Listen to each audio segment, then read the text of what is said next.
الحمد لله نحمده ونستعينه ونستهديه ونعوذ بالله من شرور أنفسنا ومن سيئات أعمالنا. من يهده الله فلا مضل له ومن يضلله فلا هادي له.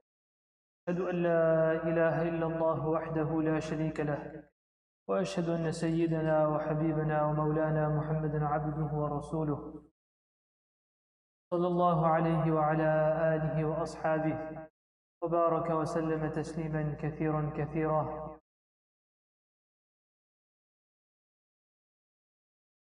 قال رسول الله صلى الله عليه وسلم: اغتنم خمسا قبل خمس، شبابك قبل هرمك، إلى آخر الحديث. صدق الله العظيم وصدق رسوله النبي الكريم.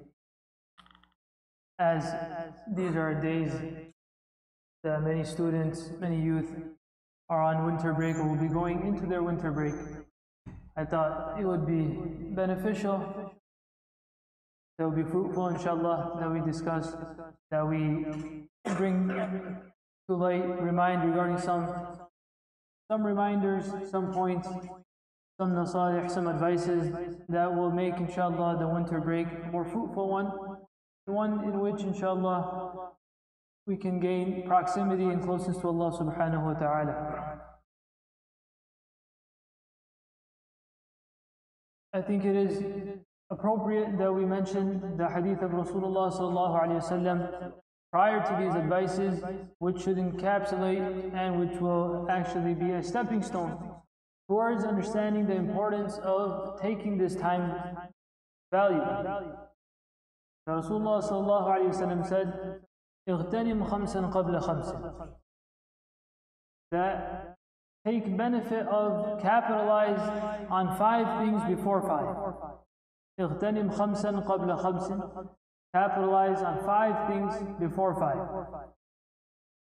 The very first of this, Rasulullah sallallahu alaihi wasallam said, شبابك قبل هرمك, that a person in her youth, the youthful days that Allah subhanahu wa ta'ala has given, capitalize on that before haramik, before your old age comes. That what a person can do as a youth, what a person can do in their younger days, that becomes very difficult for a person to continue and to do as they get older.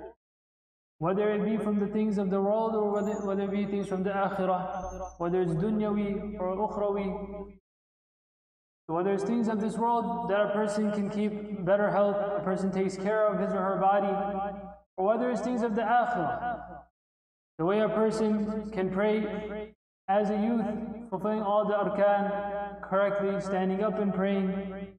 This becomes more and more difficult as a person becomes older. So in both ways, in either way, either aspect a person looks at, a person should take care of their youthfulness before old age comes. The next, Rasulullah sallallahu alaihi wasallam said that take care of your sihha, take care of your good health before you become sick. As a person is healthy, a person has energy, they are able to fulfill the ibadah of Allah subhanahu wa ta'ala at a level which is higher than a person if they are sick. When you're sick, it becomes very difficult to do these ibadat or any other acts, good acts or deeds that a person has to do. So a person, whilst we are healthy, we should take care of them. Although many times it becomes the opposite, that when a person becomes sick, now they remember Allah subhanahu wa ta'ala, because it's a reminder, it jolts them. But even whilst a person is healthy and everything is good and going as expected, then even at that time a person should remember Allah subhanahu wa ta'ala, and the person should take care of that time and utilize that and capitalize upon it. وَصِحَّتَكَ قَبْلَ سُقْمِكَ. And the fourth advice that Rasulullah sallallahu alaihi wasallam gave, this is the most important, the reason of our topic, that our youth are going in or already in winter break. وَفَرَاغَكَ قَبْلَ شُغْلِكَ, that the free time that you have, this comes in the hadith of Rasulullah, the free time a person has, they should capitalize on that before they become busy. So this is the mindset that every break a person has, that they should go in with whether it be this break or whether any other break a person has, whether student or not student. I'm just speaking because students will be going to winter break. But this applies to everyone. Everyone has weekends, everyone has time off, people take vacation. So these vacations and the time that is given off, even that should be utilized and capitalized properly. وَفَرَاغَكَ قَبْلَ شُغْلِكَ. That the free time, faragh meaning free time a person has, that should be utilized before a person becomes busy again. Hasan Basri rahimahullah said that he draws an example. He said a person, he said, you are only time. That a person is time. That if one moment of your life goes, then ذهب بعض. It's as if a portion of your body has gone. If Allah subhanahu wa ta'ala has written 60 years, 70 years for a person, and each second of that part of your body is going. If you can visualize it, imagine a person starts cutting off a millimeter, then another millimeter, and then another millimeter. Every second this is happening. Soon a time will come, he will have no hand. Soon a time will come, he'll have no forearm. And all the way up to his shoulders. Like this, his entire body will go away. A person visualizes. Hasan Basri rahimahullah says that, Ya ibn Adam, O son of Adam, you are only time. And when one moment of your life goes, imagine as if a portion of your body has gone. And it's never going to come back. This is the mindset that a believer, a mu'min should have, that the time we have been given, this is of extreme importance. Allah subhanahu wa ta'ala in the Quran Kareem mentions regarding those that lost themselves in this world and hence had khasara and have lost in the akhirah as well, that they'll have one request. They'll make this one request to Allah subhanahu wa ta'ala. What is that? فَارْجِعْنَا نَعْمَلْ صَالِحًا إِنَّا مُوقِنُونَ. That, oh Allah, we have seen all this akhirah, there is Jannah, there is Jahannam. Those that believe, those that did a'mal salihah, they are in lofty ranks. Those that did not are in the hellfire. إِنَّا مُوقِنُونَ. We have yaqeen now, we have seen all of this. فَارْجِعْنَا نَعْمَلْ صَالِحًا. Let us go back to that world. نَعْمَلْ صَالِحًا will also do the same thing. Promise, guaranteed. Allah subhanahu wa ta'ala obviously will be kalla. The answer is kalla. This cannot happen. The time which was given, it was not utilized properly. So the time a believer has been given, the time, and that with the hadith of Rasulullah sallallahu alaihi wasallam, وَحَيَاتِكَ قَبْلَ الْمَوْتِ. Fifth one, that eventually Rasulullah sallallahu alaihi wasallam says that take care, utilize, capitalize upon your life before your death. حَيَاتِكَ قَبْلَ الْمَوْتِ. The person is living today, then do the a'mal, do those acts that will benefit you in the akhirah. Before you die. وَحَيَاتَكَ قَبْلَ مَوْتِكَ. With this intent, inshallah, we will discuss this. There is no control from here. You have to do it from there. As a general advice, inshallah, we should try to keep these things. That whilst a bayan, a speech is going on, then a few things. One is that we shouldn't try to interrupt sending messages, and especially praying in front of the khatib. Now, whilst we're giving these speeches, this is considered part of etiquette. If a person has prayed in nawafil, they can go to the sides, as some brothers do. Try to keep these things in mind. So time, importance of time, a person should utilize this. This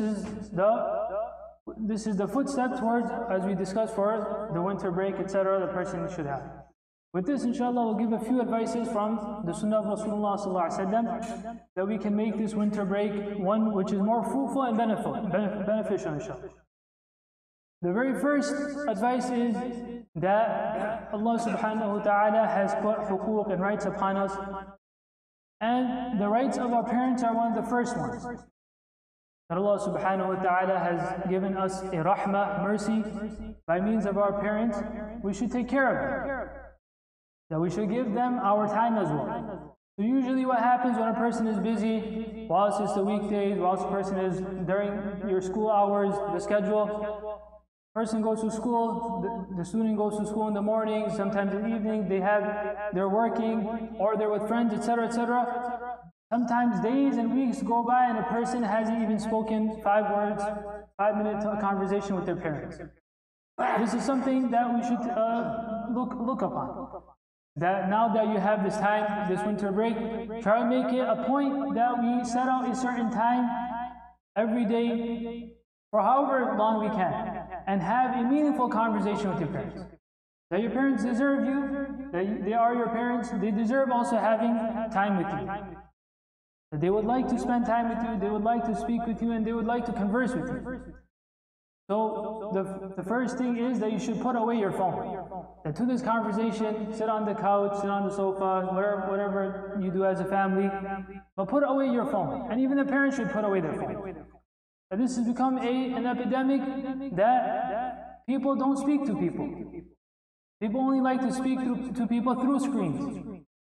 This probably happens many a times. That person is holding a conversation with someone and someone's phone rings. Immediately they pick it up. Rasulullah comes in the Shama'il of Rasulullah, that in the character of Rasulullah, that when he would speak to someone, he would look at them attentively, completely. That if he would shake someone's hand, he would not remove his hands until they were the first ones to remove their hands. And to show that he would give importance to the people that are in front of him, that he is speaking to. So as soon as a person's phone rings, as soon as the phone comes, a message, as soon as a person hears a beep, then you don't ignore the person that's sitting there. And especially if you're having conversation with them. And this is an epidemic which not only is amongst the youth, but even amongst elders. Sometimes entire families are sitting together, they're eating dinner, but everyone is on their own phone. No one is speaking to one another. A person goes to invitations, to da'wah, whatever. People are on one table, one common table, but everyone is speaking to someone else, except the one that's present in front of them. So these are things which are part of Islamic adab. Adab, etiquettes that we have of Islam that our religion teaches us.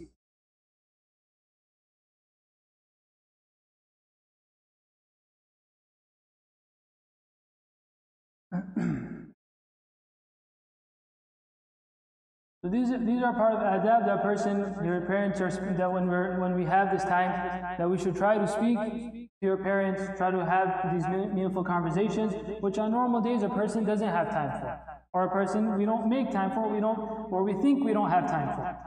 The second advice is drawn from the Quran Kareem as well, that a person during this time should look for two things.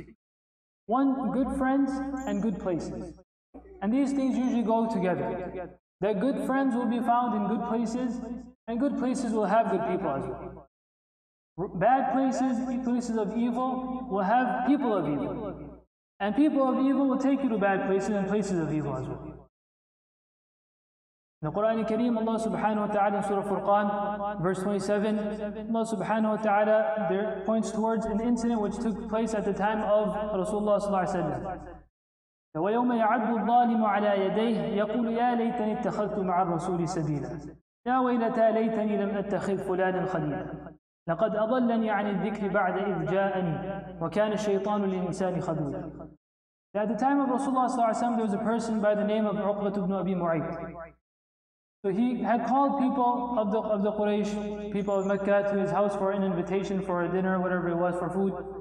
And amongst the people who were invited was Muhammad sallallahu alaihi wasallam as well. So Rasulullah sallallahu alaihi wasallam, when he went to this invitation, he told Uqbah, "O Uqbah, I will not accept your invitation except if you accept Islam, except if you believe. Now my condition is, the condition that I set is that only if you accept Iman will I accept your invitation, will I eat at your invitation." So Uqbah said, "Are you sure? Is this your only condition?" And Rasulullah says, "Yes." He says, "I accept." And in reality, he really was inclined towards Islam. He just needed that push which Rasulullah saw, and he made this the condition through which he accepted Islam. After this incident, there was a friend of Uqbah. Uqbah had a friend of his. This friend of his approaches him and says that I heard that you have accepted Islam, Iman, that you believe in the Messenger, in Muhammad sallallahu alaihi wasallam. That this is the news that has reached me. So Uqbah, he made excuse, no, he said he made this condition, etc. He didn't want to openly tell him that yes, I have accepted. So he said that he made excuses and said that because he made an invitation and my honor, etc. was at stake, hence I accepted.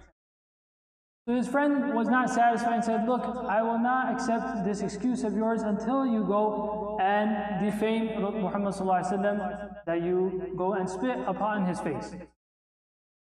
So Uqba, because of this friendship, he went and he intended to do so. Allah subhanahu wa ta'ala obviously prevented that. That did not happen, but he intended to do so. And because of this, he lost his iman, because of this disrespect towards the Messenger of Allah subhanahu wa ta'ala. Regarding this person, Allah subhanahu wa ta'ala will say that this person, وَيَوْمَ يَعَدُّ الظَّالِمُ عَلَى يَدَيْهِ, that at the day of judgment, this person will be biting his hands, his fingertips. This person will be biting his fingertips out of regret, and he will say, يَا لَيْتَنِي اتَّخَذْتُ مَعَ الرَّسُولِ سَبِيلًا يَا وَيْلَتَى لَيْتَنِي لَمْ أَتَّخِذْ فُلَانًا خَلِيلًا. If only I had not taken such and such person as my friend. That because of that bad friendship, today I will be in loss forever and ever. That I had accepted, لَقَدْ أَضَلَّنِي عَنِ الذِّكْرِ بَعْدَ إِذْ جَاءَنِي. That I had accepted Islam. I had the kalima. I had la ilaha illallah. I had the miftah, the key to Jannah. I was there. But because of this friend, that peer pressure, that is what لَقَدْ أَضَلَّنِي. That he is the one that misguided me. Because of him, now I will taste doom forever and ever. So it was because of that evil friendship that has led me to this. So during these times especially, my advice, the advice of the Quran, the advice of the Sunnah to you is that look for good friends and stay in the company of good friends and good people and good places, because it is those places which you will find these people, and good people will take you towards these good places.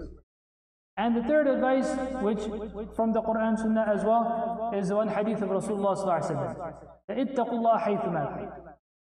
That a person during the winter break, during vacation, we go to different places. We go to vacation, go visit other people, and that's not your common locality. The people over here don't know you. But one thing a person should always keep in mind is that we are Muslim, whether we are in our hometown or whether we are somewhere else. Whether we're around people who know us or whether a person does not know us. And for this I'll give one incident, inshallah, which we can all benefit from. So there was a pilot who was taking a flight, and he wasn't flying at that time, but he was going just as any other person, any other traveler. So when the pilot's on the plane, the crew members, they notice that this is the pilot, that he also flies with us, so they offer him a drink. So the pilot is a Muslim pilot, he denies, he said, I won't take this. So then the next round comes, again he denies. The third round comes, now the crew member is asking that, Captain, you're not on duty right now. Nothing wrong. Only when you're flying you can't have a drunk pilot, right? But otherwise you can drink. So the answer this pilot gives is something very beautiful which we should all take to heart. He looks at the crew member and says, a Muslim is always on duty. A Muslim is always on duty. The reason why I don't drink, it's not because that's what the law is, that I'm not allowed to drink as a pilot. The reason why I don't drink is because I'm not allowed to drink as a Muslim. Whether I'm on duty, whether I'm on working hours, whether I'm not, for a Muslim it doesn't make a difference. So whether the believer, Muhammad, Ahmad is on break, whether you're in your locality, in your community, or whether you're somewhere else where no one knows you, regardless, we have this identity as Muslim. And that's the hadith of Rasulullah sallallahu alaihi wasallam, اتقوا الله حيثما كنتم. To have the taqwa of Allah subhanahu wa ta'ala, the fear of the consciousness of Allah subhanahu wa ta'ala, حيثما كنتم, wherever you may be. It doesn't matter that your local imam is there, he can see you or not, your parents can see you or not, elder brothers, uncles, someone is looking at you or not, or for other people, those that look upon them, that over here, my musallis aren't here, I can do whatever I want. No. اتقوا الله حيثما كنتم. اتقوا الله حيثما كنتم. To have the consciousness of Allah subhanahu wa ta'ala wherever you may be. And the fourth advice, and we'll end with this inshallah, that with all said and done, as we are people, human beings, that we make mistakes, أتبع السيئة الحسنة تمحها. That if we make a mistake, there is some wrong that has been done, a person had unfortunate company, then أتبع السيئة الحسنة. The hadith of Rasulullah sallallahu alaihi wasallam, as soon as you do a mistake, a sin, then follow that up with a good deed. تمحها, Allah subhanahu wa ta'ala will wipe it. The Quran al-Karim says, الذين أسرفوا على أنفسهم لا تقنطوا من رحمة الله. Those that have wronged themselves. That's the first thing. If we do something, we have wronged ourselves. Nothing happens to Allah subhanahu wa ta'ala. The grandeur of Allah subhanahu wa ta'ala doesn't change. Nor does the rahmah of Allah subhanahu wa ta'ala change. Rather, the rahmah of Allah subhanahu wa ta'ala comes towards that person. It is reserved for these people. الَّذِينَ أَسْرَفُوا عَلَى أَنفُسِهِمْ, those that have transgressed and those that have wronged themselves. لَا تَقْنَطُوا مِنْ رَحْمَةِ اللَّهِ, do not despair of the mercy of Allah subhanahu wa ta'ala. So a person had a long night, a person had a miserable night, try to make it for Fajr Salah next morning, you'll find that contentment. Allah subhanahu wa ta'ala will wipe that out. And you'll start a new day, a fresh slate with Allah subhanahu wa ta'ala. So make dua that Allah subhanahu wa ta'ala give us tawfiq to practice upon His advices. Whatever we said which is correct is from Allah, and whatever we have said which is wrong is from minni wa min ash-shaytan. Make dua that Allah subhanahu wa ta'ala give us tawfiq. Wa akhiru da'wana alhamdulillah. Give a few minutes for sunnah, inshallah.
Bismillahirrahmanirrahim. Shall make your way forward, fill in the gaps.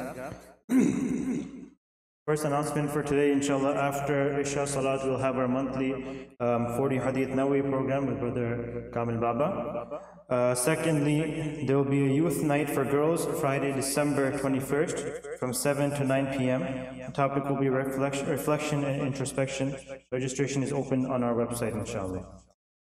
Saturday, December 22nd will be the last general body meeting for this year. That will be after Dhuhr Salat in the main prayer hall, inshallah. A couple of requests we have on behalf of our khatibs, people who give bayan here. For all the dua requests that you want to have done after Jumu'ah, please make sure they are here before the bayan starts. And secondly, if you have come into the masjid after the bayan has started, please refrain from praying sunnah, or especially coming in the front and praying sunnah, inshallah. You can pray after the bayan is done, and that way the khatib and the person giving the bayan is not disturbed. Jazakallah khair.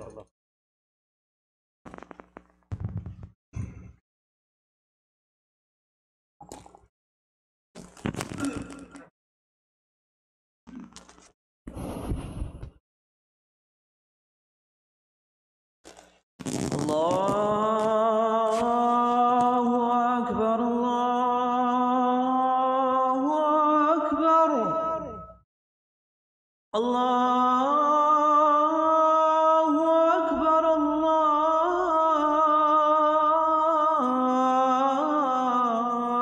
Allahu Akbar. Ashhadu an la ilaha illallah.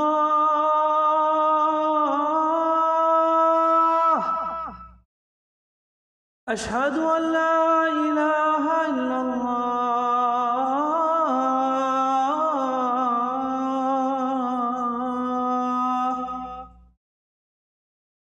أشهد أن محمدا رسول الله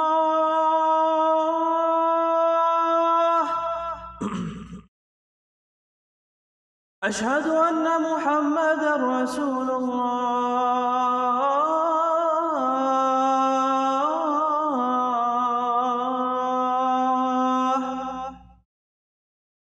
حي على الصلاة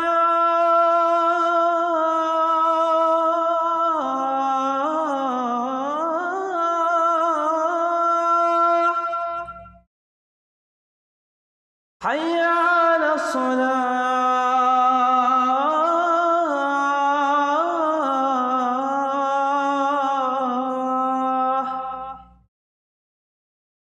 حي على الفلاح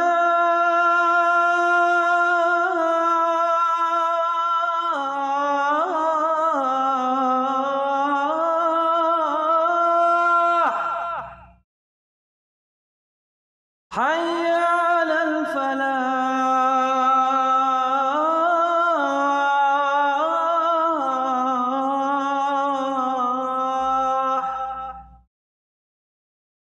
الله أكبر الله أكبر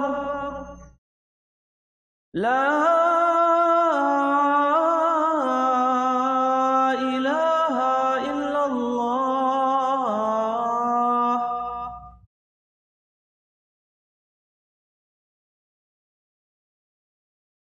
الحمد لله نحمده ونستعينه ونستهديه ونعوذ بالله من شرور أنفسنا من يهده الله فلا مضل له ومن يضله فلا هادي له الحمد لله الذي لم يزل ولا يزال حيا قيوما عالما قديرا فسبحان الذي لا يحصى امتنانه باللسان ولا بالقلم ولا يشكر حق شكره ولا يعرف حق معرفته ولا يعبد حق عبادته أما بعد قال رسول الله صلى الله عليه وسلم اغتنم خمسا قبل خمس شبابك قبل هرمك وصحتك قبل سقمك وغناك قبل فقرك وفراغك قبل شغلك وحياتك قبل موتك.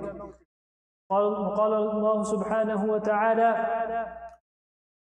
قل يا عبادي الذين أسرفوا على أنفسهم لا تقنطوا من رحمة الله إن الله يغفر الذنوب جميعا إنه هو الغفور الرحيم. صدق الله العظيم وصدق رسوله النبي الكريم.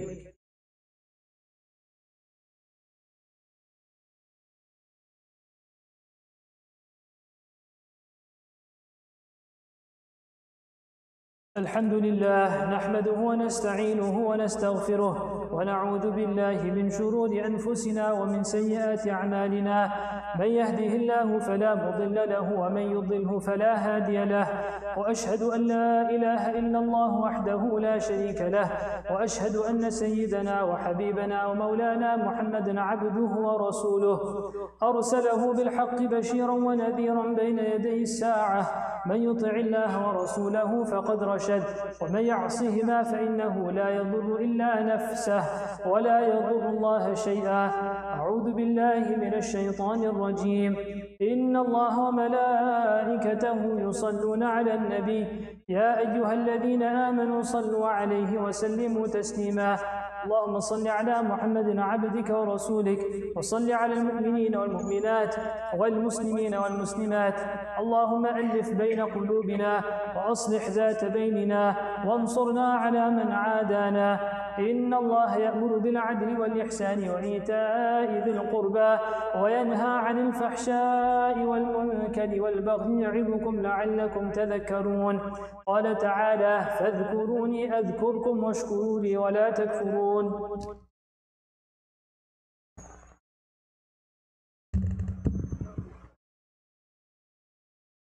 الله أكبر الله أكبر الله أكبر الله أكبر.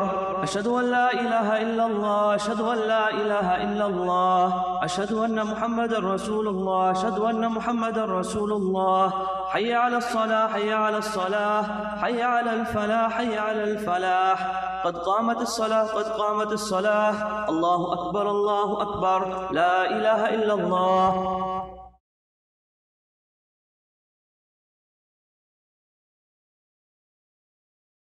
الله أكبر.